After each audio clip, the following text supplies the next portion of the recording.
பதிவாளர் அலுவலகத்தில் கூடுதல் பதிவாளர் நிலையில் எத்தனை பணியிடங்கள் உள்ளன? 4. தலைமை செயலகத்தில் கூட்டுறவு எந்த துறையின் கீழ் வருகிறது? கூட்டுறவு, உணவு மற்றும் நுகர்வோர் பாதுகாப்பு துறை.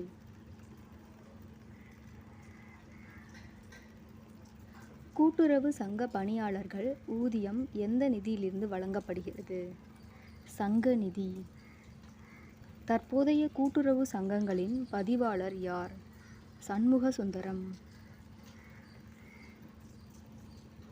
பணியாளர் நலன், ஒழுங்கு நடவடிக்கை, ஊதிய பலன் ஆகியவை நிறுவன மேலாண்மையில் எந்த பிரிவில் வரும்?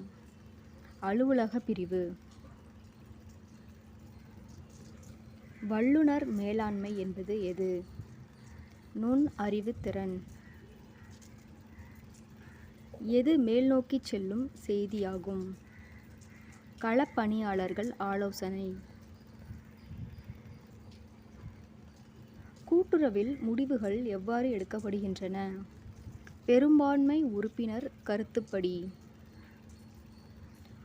துணை பதிவாளர் விவராக எல்லை எது? கோட்டம். அலுவலக ஆணை என்பது என்ன? அலுவலக தலைமையின் ஆணை.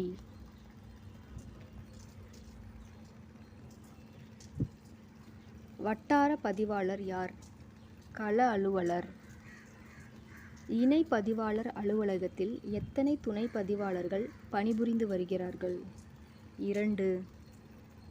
கூட்டுறவு சார்பதிவாளரின் உயர் அலுவலருக்கு உயர் அலுவலர் யார்? இணை பதிவாளர். கோப்புகள் எத்தனை வகையாக முடிவு கட்டப்படுகிறது? 5. அலுவலக நிர்வாகி எனப்படுபவர் யார்? தலைவர், துணைத் தலைவர்.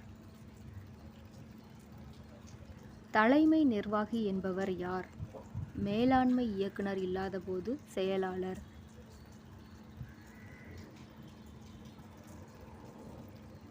துணை பதிவாளர் அலுவலகம் யாரால் ஆய்வு செய்யப்படும்? இணை பதிவாளர். உறுதிமொழி பத்திரத்தை எழுதி தருவது யார்? கடன் பெற்றவர். மாற்றுமுறை ஆவண சட்டம் எந்த ஆண்டு இயற்றப்பட்டது? 1881. பாராளுமன்றம் என்பது எதை குறிக்கும்? குடியரசுத் தலைவர் மற்றும் 2 அவைகள். அடிப்படை கடமைகள் எத்தனை? 11. கட்டளை நீதி பேராணை மனு இவருக்கு எதிராக தாக்கல் செய்ய முடியாது. தனிநபர். ஆட்கொணர்வு நீதி பேராணை யாருக்கு எதிராக தாக்கல் செய்ய முடியும்? அரசு, தனிநபர். அடிப்படை உரிமையிலிருந்து 1978 சட்டப்பூர்வ உரிமையானது எது? சொத்து உரிமை. இறுதி தணிக்கை என்பது எது? ஓராண்டு தணிக்கை. கூட்டுறவு தணிக்கை எத்தனை வகைப்படும்? 4. உள் தணிக்கை மேற்கொள்வது யார்? சங்கப் பணியாளர். தணிக்கையில் இ வகுப்பில் வரும் சங்கம் எதை குறிக்கிறது? செயலிழந்த சங்கம். மத்திய கூட்டுறவு வங்கியை தணிக்கை செய்வது யார்? தணிக்கை நிறுவனம். இறுதி கணக்குகள் மற்றும் இணைப்புகளை தயாரிக்கும் பொறுப்பு யாருடையது? தலைமை நிர்வாகி. குடியரசுத் தலைவரின் குறைந்தபட்ச வயது என்ன? 35.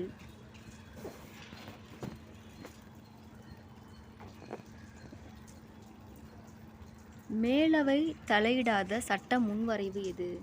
பணம். பாராளுமன்றம் கூடுவதற்கான அதிகபட்ச கால இடைவெளி என்ன? 6 மாதம்.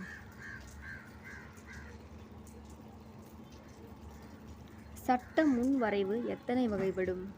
4. சட்டமன்ற உறுப்பினர்களின் வாக்கு மதிப்பு அதிகமுள்ள மாநிலம் எது? உத்தரப்பிரதேசம். கூட்டுறவு சங்கங்களில் பயன்படுத்தப்படும் கொள்கைகள். இரட்டை பதிவு கொள்கை. ஒரு குறிப்பிட்ட கணக்கின் அனைத்து பரிமாற்றங்களும் எங்கே பதிவு செய்யப்படுகின்றன? குறிப்பிட்ட கணக்கின் கீழ்.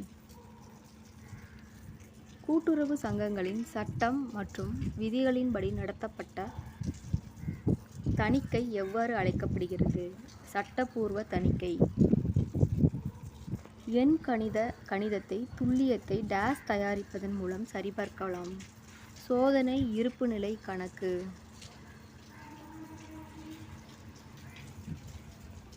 ஊதியங்கள் டேஸுக்கு ஒரு எடுத்துக்காட்டு. நேரடி செலவுகள். நிறுவனத்தின் அனைத்து கணக்குகளும் பராமரிக்கப்படும் புத்தகம் எவ்வாறு அறியப்படுகிறது? பேரேடு. ஒரு குறிப்பிட்ட கணக்கின் அனைத்து பரிமாற்றங்களும் எங்கே பதிவு செய்யப்படுகிறது?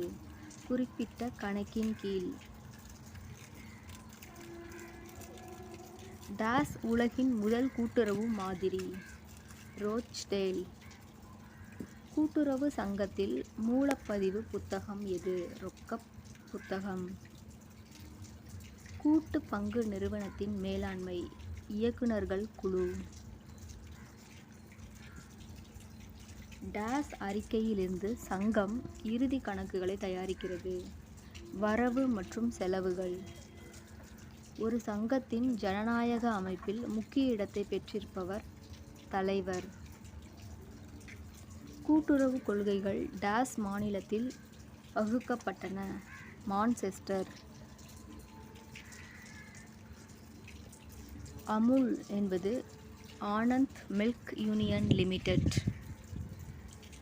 மத்திய கூட்டுறவு வங்கி காணப்படும் இடம் வருவாய் மாவட்டம்.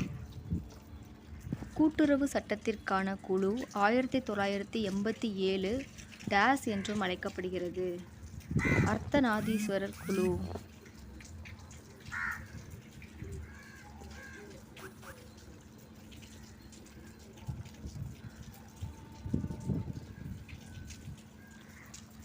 மாதிரி கூட்டுறவு சங்கங்கள் சட்டம் 1991 டேஸ் கமிட்டியால் பரிந்துரைக்கப்பட்டது. பிரம் பிரகாஷ். இந்தியாவில் முதல் கடன் கூட்டுறவு சங்கங்கள் சட்டத்தை உருவாக்கிய குழுவின் தலைவர் எட்வர்ட் லா.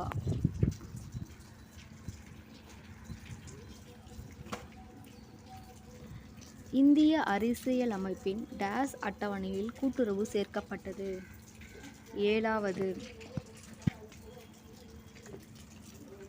தலைமை சங்கம் என்றால் டேஸ் அளவில் உள்ள சங்கம். மாநில அளவில் உள்ள சங்கம். நானும் ஒரு கனவு கண்டேன் என்ற புத்தகத்தை எழுதியவர் யார்? வெர்கீஸ் குரியன். தேசிய பால் தினம் என்று அனுசரிக்கப்படுகிறது. நவம்பர் 26. வெர்கீஸ் குரியன் எதனுடன் தொடர்புடையவர்? வெள்ளை புரட்சி. SGSYயின் விரிவாக்கம். ஸ்வர்ணா ஜெயந்தி கிராம் சேவா ரோஸ்கார் யோஜனா.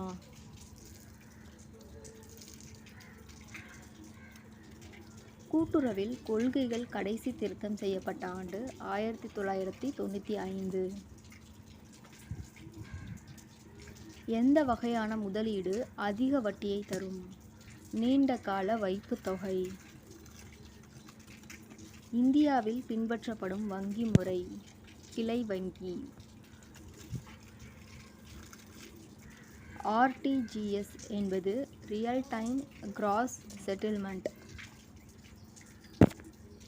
ஒரு தொடக்க கூட்டுறவு சங்கத்தினை அமைக்க தேவையான உறுப்பினர்களின் எண்ணிக்கை 25.